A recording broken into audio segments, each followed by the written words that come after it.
feeling fly. I'm feeling good. Let me stop though. Listen, everyone loves to talk about the outer glow up, the hair, the body, the aesthetic, but what no one tells you is that none of that means anything if the inside is still torn. Okay, so hear me out real good. My real glow up started the moment I stopped trying to look better and start working on feeling better. Okay, because when your inner world changes, your outer world has no choice but to catch up, and that's real talk. Let's go.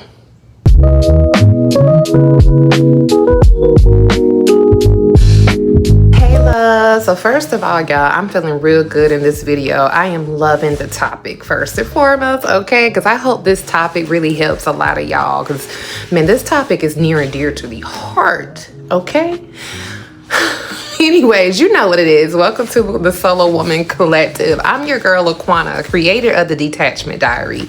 Now, if you've ever stayed too long, if you ever begged for clarity, lost yourself trying to be enough, guess what? You are in the right place. This is your space to reset, rebuild, and remember who you are. Here we talk about breakups, toxic cycles, emotional healing, and the rituals that help you rebuild, not for him, but for you, sis. Let's go. All right, guys. So again, I'm super excited about this topic.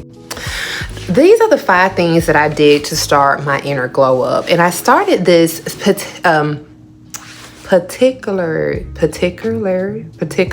y'all, I never can get that word right, okay? I don't know what's going on in my brain. That and familiarity, for some reason, those words get me tongue-tied. Anyways, this list is near and dear to me, and this is literally what I remember doing the day that I made a decision to go on a whole entire transformation. Here's the thing, my transformation is still in the works, okay? So I want you guys to understand this. When you go on your glow up journey, it is not an overnight thing, okay? It is literally a marathon. It takes time, it takes work, but start soon. It's better to start sooner than later, because the later you start, you're only delaying your own transformation, okay?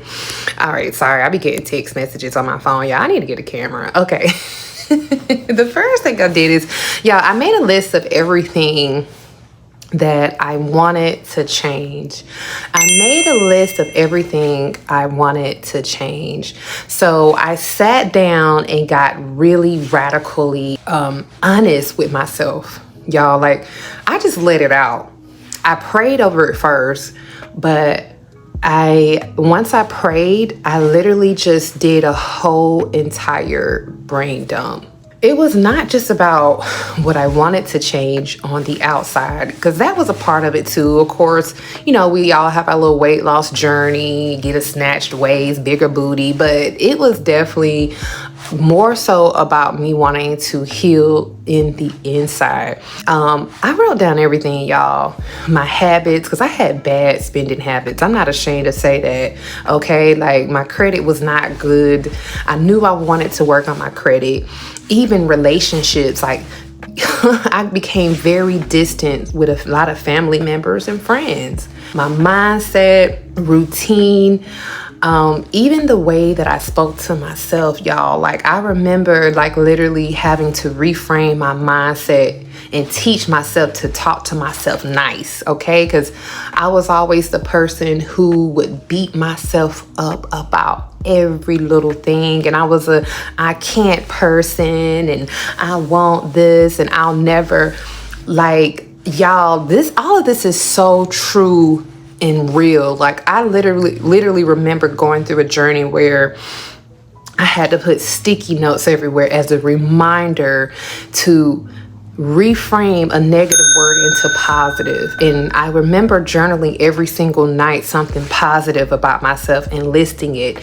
In the moment, it felt kind of like crazy. It was like, it's no way that this will work. Like, this is stupid. Why am I doing this? That's how I felt. But I kept doing it in the moment because I would watch people who were successful in the areas that I wanted to be successful in. And I saw that these were things that they were doing. And I was like, well, it has to be a reason why I keep hearing successful people say that they, speak affirmations into themselves. So I'm going to keep going. And true enough, it's real. Like, I promise you, if you keep talking to yourself nice and you keep rewiring your brain into speaking positive and bringing positive energy over yourself, your thoughts literally start to become that. And you start to literally live in that truth. That's who you become. That's who you become. Because awareness is step one. Your awareness is step one. You can't fix what you refuse to face. And it was hard. I'm not gonna lie, y'all. Like, when I wrote down that list, I had over 50 different things on that list, okay? But I knew I needed to face it. I couldn't no longer hide it. I couldn't be in denial about it. And what I did is I prayed over the list, and I had God reveal to me the first thing that I needed to work on, which leads us into number 2. I focused on one thing at a time for 60 days because they say it takes 30 to 45 days to create a habit. But for me, I really wanted to get this new way of doing things. I really wanted it to stick, okay? So instead of trying to change my whole life overnight, I created a habit tracker and picked one area to focus on for 60 days, okay? And what that did was it taught me discipline, because that's literally when we have things happen to us in our life that are things that aren't going our way, 9 times out of 10, it's because you have a lack of discipline in that area. But it also taught me consistency and to have patience with myself, because trust me, guys, when I had this habit tracker, it was this handmade habit tracker. So I would, matter of fact, I had a whiteboard. So I would put day 1, 2, 3, like I numbered 60 blocks on this whiteboard.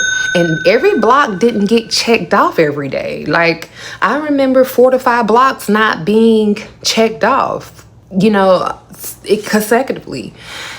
But what I did was I said, okay, I failed day 10 through 15. Day 16, we gonna pick back up. And by the end of that 60 days, I had at least some kind of momentum. And at the end of the 60 days, if I didn't see the goal accomplished, I would start at 60 days over. I knew I still had a long list, but again, in my mind, I knew that this is a long game. This isn't overnight, and I need this to be sustainable. So for me, it didn't matter how long it took for one goal to really stick or one habit to stick. I just knew that I needed to master this. And y'all, real talk, whenever you do this, you'll start to notice that a lot of the other things on your list actually gets checked off in the process of you changing one thing. You know what I'm saying? Like, it's like, well, wow, I didn't intend to work on this goal, but it just kind of naturally followed behind this one thing that I completed and mastered. So it's a beautiful journey. So the goal really wasn't perfection, it was just that it was progress that sticks. Progress that sticks. So I want you to remember this, okay? If you are in a space where you're trying to figure it all out, you can't fix everything at once. You'll burn out that way, okay? You're not a robot, you're human. One change at a time, y'all, that is what builds confidence. I'm telling you, you can look at that long list and feel like, man, I got a long ways to go. But when you get that one thing marked off that's been taking you years to overcome, oh my gosh, the confidence level behind it makes you feel like you are on top of the world. Okay, I'm telling you. But moving into number 3, this was actually on my list, y'all. This was definitely on my list, but it was a non-negotiable. I definitely had to strengthen my spiritual life. I had to, okay? Like, This was actually the first thing I did, This was the first thing I did. I had made a commitment to at least listen to at least one sermon a day from Elevation Church. I got this idea, y'all, from listening to Iyanla Vanzant. I am such a fan of hers. So I was listening to her podcast and she made this suggestion to someone. And I said, you know what? I'm going to do the same thing. So yeah, that's what I did. I started listening to one sermon a day. I didn't skip a beat. And I journaled along with it. I journaled my thoughts, my experiences. It kept my mind anchored. It taught me a lot. And I gravitated to Elevation Church because the preacher spoke in the way that I understood him. Growing up spiritually means that you stop letting your emotions run the show and you start letting God guide you. And that's literally what happened, y'all. Like, I remember when I started getting more spiritually inclined, it was things I was partaking in I just couldn't do anymore. It just didn't feel right. It was people in my life that I no longer felt in alignment with. So I'm gonna be honest, like, if you don't really have a spiritual life right now, like, once you start, people are just gonna start going, y'all. And it ain't a bad thing. So prepare for that. Number 4, I prioritize my mental health. Yes, your mental health is going to be right at the top of spiritual alignment, okay? They're running neck and neck, okay? And they are two separate things. They really are. I'm a believer that God, you could go to God, go to church, but y'all, God put therapists here for a reason. God really does work through people. I know the old school used to tell you just to go to church and pray about it, but sometimes you need that extra support. You need that extra earthly support, and God will not, he will not condemn you for getting help, external help outside of him. It works hand in hand. You gotta have him, but also have your earthly God here. And when I tell you, my mental health journey, it started with listening to mental health podcasts. So I had a whole little playlist. I had a daily playlist on top of my one sermon a day that I listened to. And again, Iyanla Vanzant was at the top of that. Therapy for Black girls was another one. But I did also hire a therapist, okay? I invested into a therapist. I couldn't afford it at the time. Like, I could not afford a therapist. Like, I was like, where am I gonna find the money for this therapist? Because this therapist was not cheap, y'all, okay? But I wanted it so bad that I just started sacrificing things. Like, I remember at the time, I loved getting my nails done, okay? Like, we all love getting our nails done as women, especially if you're a girl, like, okay? But I had to put that on the back burner, okay? I said, listen, nails, you're gonna have to take a back seat. Let me improvise. Improvising was, for me, was putting on my little press-ons, okay? I was like, they still cute, but I can still rock my nails, but I can also, you know, get my mind right. So that's what I did. I sacrificed. I didn't shop as much. I didn't buy many clothes. I didn't get my nails done, but I had that payment for that therapy session, okay? I had that payment for that therapy session. I want y'all to understand this though. So if you decide to take the route to listen to podcasts or YouTube, they're educational, but therapy is actually transformation. Okay, so if you're on the fence about it, I want you to know that therapy is going to be transformation. I stopped trying to pray away what I needed to process, because again, sometimes it takes more than prayer. We need the practical steps. This is not saying we're taking away prayer, but the practicality is important as well. My therapist did help me unpack the parts of me that I used to hide, and that work changed everything, y'all. The day that I decided to stop seeing my therapist is when she started assigning me things that I was already doing. That's how I know I was really doing the work though. Like, before I even hired her, I was really doing the work.